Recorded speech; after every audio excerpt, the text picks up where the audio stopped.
Dernier rendez-vous des faits majeurs marquant l'actualité, mais vu par les canards dans le parution de ce jour, c'est avec, oui, Kodjovia Métonou, déjà en position. Kodjovia Métonou, bonjour. Bonjour, je l'ai dit, bonjour également à nos amis téléspectateurs. Alors pour eux, c'est quoi le menu ce matin? Bon, on parlera politique, on parlera également de la religion qui s'invite également dans la politique, mais comme les vendredis, on parlera également de faits divers, et c'est des faits divers de plus en plus préoccupants. Hier, nous avons parlé des enlèvements assortis de demandes de rançon, mais aujourd'hui, c'est beaucoup plus les cas de suicide au niveau donc du monde éducatif. Et c'est comme presque chaque jour désormais, il faut compter des morts parmi les enseignants. Ça peut être des agents permanents de l'État ou des contractuels ou même des aspirants. Ça s'est passé à Nakitingou dans la nuit de jeudi à vendredi ce matin, donc rapporté par les réseaux sociaux, alors qu'hier déjà, il y a une institutrice qui s'est suicidée à Parakou, rapportée par le journal Matin Libre. Je crois que ce n'est pas des faits quand même qu'il faut encourager et saluer dans la République, donc ne pas garder donc son silence forcément participe quand même de ce que l'on veuille que l'enseignement se porte mieux, parce que chaque enseignant de perdu, eh bien ça donne du fil à retordre au groupe pédagogique. Oui, ça c'est important. On va donc démarrer. On démarre avec quelque chose. La dépêche qui, au-delà donc de ces suicides, s'occupe beaucoup plus des questions qui devraient davantage unir les filles et fils du pays et affiche donc en manchette ce matin, maintenant sur la cohésion nationale.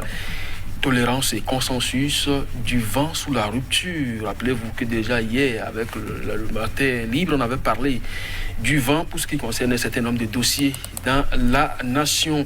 Et puis la position du groupe national de contact sur 2021, eh bien, le GNC dit non aux modalités de la prochaine élection présidentielle.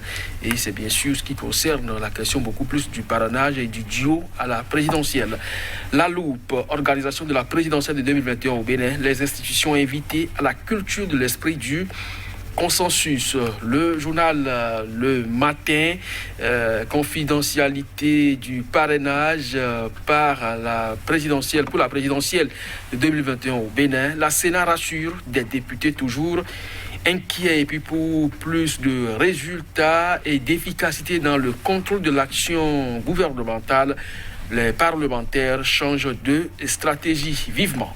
Le quotidien Le Meilleur, cette fois, rencontre mercredi dernier entre une délégation de la Sénat et des députés au palais des gouverneurs à Porto Novo, ce que Manuel Tiando a dit à Louis Vlavonou et ses collègues à propos du parrainage des candidats en 2021. Et puis, actualité socio-politique au Bénin, les évêques recommandent l'esprit du consensus pour des élections présidentielles pacifiques, réellement inclusives et démocratiques. Le journal Le Nouvel Observateur, selon les propos de Kassamampo, près de 3000 licenciements dans le public sous la rupture entre parrainage et système partisan, la rupture prise à son propre piège.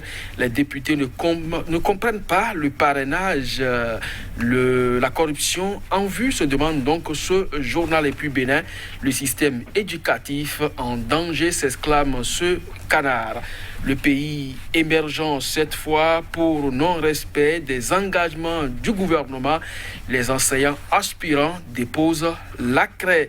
Le journal Le Télégramme, conférence épiscopale du Bénin, l'Église catholique appelle à une élection apaisée. Matin Libre, Parakou, les étudiants manifestent contre la réforme de leur secteur. 8 mois après son lancement, la route Guessou-Sud-Silandé, toujours à l'étape de maquette.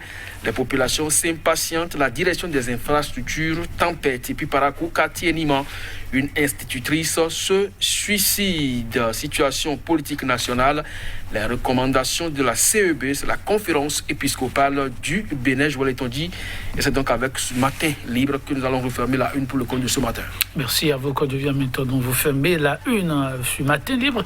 Nous démarrons les analyses avec Matin Libre, mais en nous intéressant, voilà, à la situation de l'enseignant, mais à travers le cas de cette institutrice, Kodjovia Métonou. Oui, ça doit pouvoir nous interpeller, le cas de cette institutrice de cette institutrice, vous avez dit, c'est un peu beaucoup plus le titre à la une du Nouvel Observateur qui est beaucoup plus évocateur de la situation. Le système éducatif est en danger, s'exclame ce journal, le Nouvel Observateur, donc qui fait en même temps recours à Matin Libre pour être expressif donc sur ce sujet. Effectivement, je l'ai dit avant-hier, c'est un enseignant aspirant qui s'est suicidé ailleurs. En Atitengou ce matin, on en a rapporté également un enseignant aspirant qui s'est donné la mort. Mais à Parakou, avant-hier, à Niman, dans ce quartier Niman, du 2e arrondissement, c'est une institutrice qui s'est suicidée. Alors, les cas de suicide, l'Église en a également fait écho tout dernièrement. Elle est préoccupée donc par cette récurrence que nous notons au niveau donc du monde éducatif et dans la population en général. Pourquoi tant de suicides? Maintenant, quand on revient dans le système éducatif, je l'avais dit tout à l'heure, un enseignant qui se donne la mort ou qui en tout cas décède même dans des conditions naturelles, c'est le groupe pédagogique qui est perturbé. Maintenant, si on en arrive au suicide, il faut se demander véritablement qu'est-ce qui les y pousse, parce que forcément, celui qui se suicide laisse toujours des traces. Alors, les portables sont saisis ailleurs, d'autres ont révélé également des plaintes, chaque fois énumérées par ces personnes qui perdent aujourd'hui la vie. Il est donc important aujourd'hui que les autorités écoutent davantage ce corps de métier qui quand même, entre-temps, était noble, mais aujourd'hui bafoué à la limite. Les conditions qui sont les leurs aujourd'hui, on les connaît. Et également, avec 30 heures de collé à chaque enseignant, je ne crois pas que tout ça participe donc à leur mieux-être. Le secrétaire général Kassamampo en a évoqué également sur le plateau de Sika. Je crois que tout ça n'est pas à voir sous l'angle des critiques, mais beaucoup plus des propositions pour parfaire la chose. Et je crois que personne ne perd à ce qu'un enseignant puisse suivre et dispenser l'enseignement qu'il faut. C'est ce qu'il faut souhaiter l'enseignant bien portant, car si ce n'est pas le cas, on imagine les conséquences sur les apprenants qu'aujourd'hui. Maintenant, nous allons rester, pourquoi pas, avec la conférence épiscopale à travers le relais fait par le Télégramme. Oui, le journal le Télégramme, effectivement, qui pense que l'Église catholique appelle à une élection apaisée. Je crois que le journal Le Meilleur également, les évêques recommandent l'esprit du consensus pour des élections présidentielles pacifiques, réellement inclusives et démocratiques. Alors l'Église a toujours joué un rôle central pour ce qui concerne les décisions au niveau étatique, ne serait-ce que pour la bonne santé de la démocratie, de l'état de droit, et également la paix qu'elle recherche par tous les moyens. Alors, si on se rappelle son rôle central au niveau de la conférence nationale, il est plus que important de voir également son appel pour des élections inclusives, transparentes et démocratiques, parce que vous rappelez-vous, pour les législatives exclusives du 28 avril, eh bien, l'Église n'a pas manqué de donner de la voix, mais elle n'a pas été écoutée. La fin, on la connaît, des pertes en vies humaines jamais enregistrées au Bénin pour les périodes électorales. Alors, Patrice Talon a clamé toujours,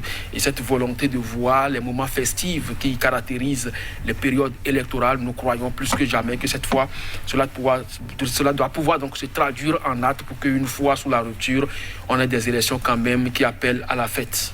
On le souhaite vivement. Et parlant du consensus, la dépêche revient sur la problématique menace, dit le quotidien, sur la cohésion nationale. Oui, tolérance et consensus de 20 mots, oui. Parce que, oui, quand vous suivez un peu, vous lisez l'article et que vous suivez l'actualité politique nationale depuis 2016, vous avez effectivement comme l'impression que le journal a raison de titrer ainsi « Tolérance et consensus du vent sous la rupture ». Oui, parce que le Bénin a été caractérisé jadis par le pardon. Le pardon, Patrice Talon en a bénéficié auprès de Yahi Boni pour pouvoir donc rentrer au Bécaï et aller donc aux élections pour gagner la présidentielle. Le pardon, on en a enregistré à la veille de la conférence nationale. C'est ça qui a permis d'ailleurs aux cadres qui étaient en exil de rentrer au pays pour participer donc à ces assises nationales qui ont débouché sur la conférence nationale avec ces recommandations qui ont toujours donc caractérisé le Bénin à travers donc l'alternance régulière au sommet de l'État et également au niveau des institutions. Et ça a d'ailleurs impacté la sous-région et beaucoup plus l'Afrique pour faire générale. Alors cela dit, aujourd'hui sous la rupture. Les gens sont en prison, même si on refuse de reconnaître que ce sont des prisonniers politiques. Des gens sont en exil, même si on refuse de l'admettre. C'est-à-dire simplement que la question de la tolérance et du consensus, surtout le pardon, ne sont pas aujourd'hui de mise. Alors tout ça, on peut encore les retrouver parce que ce sont des valeurs d'hier et qui ne sont pas lointaines. Donc on peut toutefois les faire siennes puisque nous sommes également témoins vivants de ces réalités-là. Si vous avez été pardonné, pourquoi vous ne pouvez pas pardonner à votre tour? Ah oui, c'est pourtant le Bénin et des valeurs sacro-saintes. Quand j'ai maintenant la loupe qui nous envoie vers les institutions de la République, en lien avec, bien entendu, le scrutin qui s'annonce. Oui, je crois que ça reste dans la même dynamique que le journal La Dépêche, parce que la loupe titre effectivement Organisation de la présidentielle 2021 au Bénin, les institutions invitées à la culture de l'esprit du consensus. Alors, les évêques du Bénin appellent à un bilan objectif, critique et constructif du quinquennat 2016-2021. Je crois que tout ça rentre dans cette dynamique-là. Lorsque vous empêchez certaines entreprises de travailler simplement parce que elles seraient peut-être pour un promoteur que vous qualifiez d'opposant, lorsque vous ne permettez pas aux voix critiques d'apporter leur son de cloche, lorsque vous ne permettez pas à la presse d'être libre, eh bien, ce n'est pas quand même la culture du consensus, c'est ça. Et je crois que ce que l'Église demande aujourd'hui, faire donc un bilan de tout ce qui a été le quinquennat 2016-2021, je crois que c'est pertinent et c'est ces étapes-là qui seront donc élucidées pour qu'on sache véritablement là où ça a cloché. Mais est-ce que c'est ça seul? Lorsque lui-même il a dit dans ce pays que le gouvernement Yahya Boni à la fin de son mandat a voté des milliards, des milliers de milliards de francs CFA pour construire des voies un peu partout dans la République. Je crois qu'il en a hérité, il en a fait également signer. C'est ce montant qui a été octroyé par les institutions financières au gouvernement Yahya Boni. Maintenant, si ça a servi à faire des voies et que les citoyens ne peuvent pas emprunter ces voies, je ne vois pas en quoi ça a servi véritablement à la nation. Merci à vous, Kodia. Maintenant, mesdames, messieurs, on va s'en arrêter là. À très bientôt.